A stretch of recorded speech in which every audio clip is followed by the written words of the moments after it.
Hello, friends. Welcome to Communication Skills for Everyone. Today, on the Rule of the Road by A.G. Gardiner. So, in this essay, the Gardiner emphasizes the necessity of certain constraints on individual liberty or freedom if society is to function in a genuinely civilized manner. In this piece of writing, the author brings out the essential difference between individual and social liberty and the need for adjustment between these two. So, he demonstrates how unlimited freedom will only lead to disorder. Man is a part of society and he should always realize his social obligations. So, this essay begins with an anecdote of a fat old lady who created a traffic disorder. So, in this, she doesn't use foot on the pretext that she had the freedom to walk wherever she liked. The writer here calls such people liberty drunk. The author clarifies here that actually sacrifice seems to be the foundation of freedom or liberty.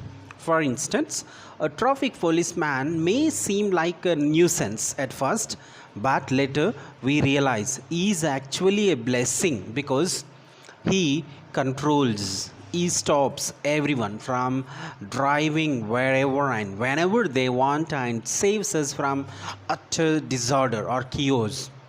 So, the writer or the essayist says that liberty is a personal affair only in matters, right? Personal affair only matter which do not affect anyone else's liberty. So everyone has freedom, but it does not affect others' liberty. That's what it says. The moment we step out of the kingdom of personal liberty, it becomes our duty to have considerations for the liberty of others. So we have to respect others' freedom. One can neither be a complete anarchist nor a complete socialist. So here, a blend of the two is the only solution. The moments of great sacrifice and heroism are rare. If a person is considerate to others, so he is following the rule of the road. If he doesn't bother about the comforts and convenience of others, so he is going against the rule of the road. So one who follows the rule of the road is considered to be civilized in the real sense of the word. So otherwise they consider to be uncivilized. So in this essay, the main theme we can say that is liberty, equality and control. So the author explores the liberty, right? It's like both at a personal level and social level. So the author also finds it difficult when an individual's personal freedom or liberty impinges on the liberty of the majority and gives the case of the old woman walking down the middle of the road. The woman has every right to walk wherever she wants. However, in a turn, right, a turn, a bus, a car has the right to drive on the pavement. The results will obvious disorder, chaos and anarchy.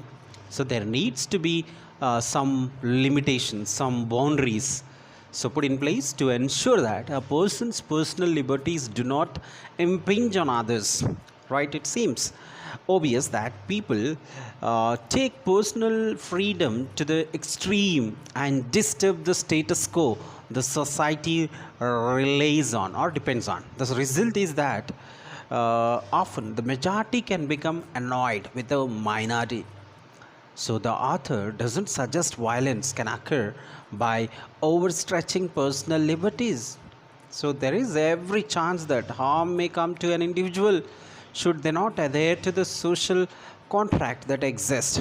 Also, an individual who breaks the social contract will not only frustrate their neighbors, but will also become an outcast.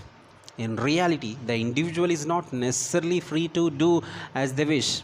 There is a limit to what they can do, and one is never completely free to outcast they please. There is always a consequence which may or may not be worth paying.